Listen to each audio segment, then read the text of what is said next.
चाचे ताऊ दादे भाई रहा करते, लेकिन आज जो परिपाटी चल रही है उसमें तो उनकी जगह साले बड़ोए मामे फूफे पैदा हो जाएंगे। इस करके हमारी सरकार से ये मांग है कि गांव गोद और गवांड में शादी पर बिल्कुल प्रतिबंध लगाया जाए। और एक विषय है लव मैरिज, और ये गलत धारणा फैला रखी है कि खा पंचायतें लव मैरिज का विरोध करती हैं। ये बिल्कुल गलत है। खा पंचायतें लव मैरिज का तो विरोध नहीं करती, लेकिन खा पंचायतें ये कहती है कि लव मैरिज में माता पिता की सहमति जरूरी होनी चाहिए। सभी इस बात के साक्षी हैं और मानते हैं कि कोई भी माँ बाप कभी भी अपने बच्चों का बुरा नहीं कर सकता, इसलिए माँ बाप की सहमति बहुत जरूरी है। तीसरी, एक नई बीमारी पैदा होगी, लिव रिलेशन, शादी किसी से, बच्चे किसी के, एक बार हो जाए फिर पता नहीं वो 3 बच्चा की माँ हो जाए, फिर चौथा क्या बिक जाए। इसमें सोचने वाली बात यह है कि वे जो बच्चे 3-3 4-4 जगह से पैदा होंगे, कौन उनके तो बाप का नाम देगा, कौन उनको शिक्षा देगा, कौन उनको संपत्ति में से अधिकार देगा।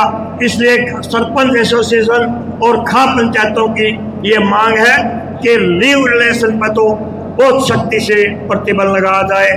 चौथी मांग, एक नई बीमारी पैदा होगी जिसकी हमारे बुजुर्ग की तो शब्द नहीं सुना था, समलैंगिकता।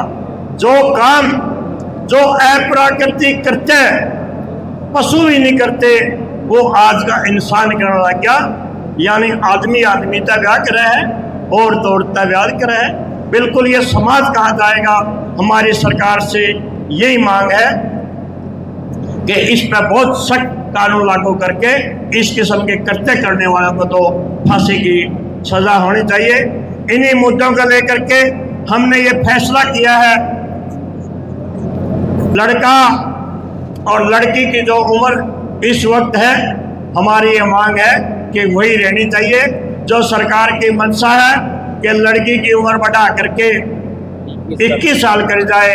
हम बिल्कुल इसके खिलाफ हैं। बड़ी विडंबना की बात है कि लिव रिलेशन में तो 15 साल की बच्ची भी रह सकती है, लेकिन शादी 21 से पहले नहीं कर सकती। 21 से पहले तो वो कई बच्चों की मां बढ़ जाती है, तब कोर्ट और सरकार उनको इजाजत देती है। साथ में जो हमारे गायकार साथी हैं, हमारी संपूर्ण समाज की तरफ से उनसे मांग है कि वो सभ्य और समाज में जागृति पैदा करने वाले गाने गाएं। इसी उपलक्ष्य में आज गोस्वामी जी को और भाई रामधन गोस्वामी और ईश्वर छात्र को खा पंचायतों ने उनके सभ्य जो संगीतकार हैं, संगीत वो गाने गाते हैं, उनके लिए सम्मानित किया है।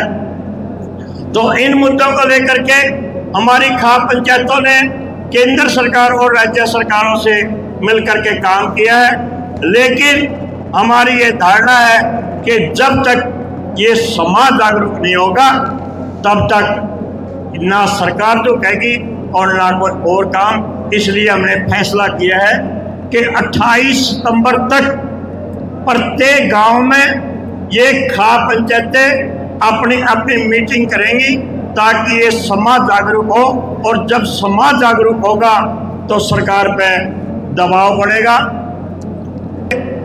ये 100 खा पंचायत 28 सितंबर तक का सरकार को समय देती है।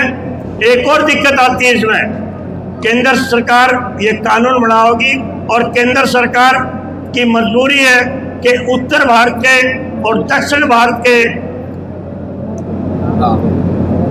जो रीति रिवाज है वो भिन्न है, लेकिन इसके लिए रास्ता है कि प्रत्येक राज्य सरकार एक कस्टमरी लॉ लागू कर सकती है जो हमारी परंपराएं हैं उसको मान्यता दे। इसलिए हम उत्तर भारत की से मांग करते हैं कि अपनी अपने विधानसभाओं का सत्र बुला करके एक कस्टमरी लॉ बनाया जाए। कि हम राज्य सरकार से अनुरोध भी करते हैं और अल्टीमेटम देते हैं कि 27 सितंबर तक राज्य सरकार विधानसभा में एक कस्टमरी लॉ लेकर करके आए। यदि इस वक्त तक सरकार कोई ठोस कदम नहीं उठाती तो शहीद आजम भगत सिंह की जो जयंती है 28 सितंबर, वहाँ एक खाप सम्मेलन होगा, समीक्षा बैठक होगी सोनीपत में। तो उसमें समीक्षा बैठक में प्रत्येक खाप अपनी समीक्षा रिपोर्ट भी देगी कि हमने कितना कार्य किया। और तब यही है कि 28 सितंबर शहीद आजम भगत सिंह की जयंती पर सोनीपत में एक महापंचायत होगी और उसमें आगे रणनीति घोषित की जाएगी।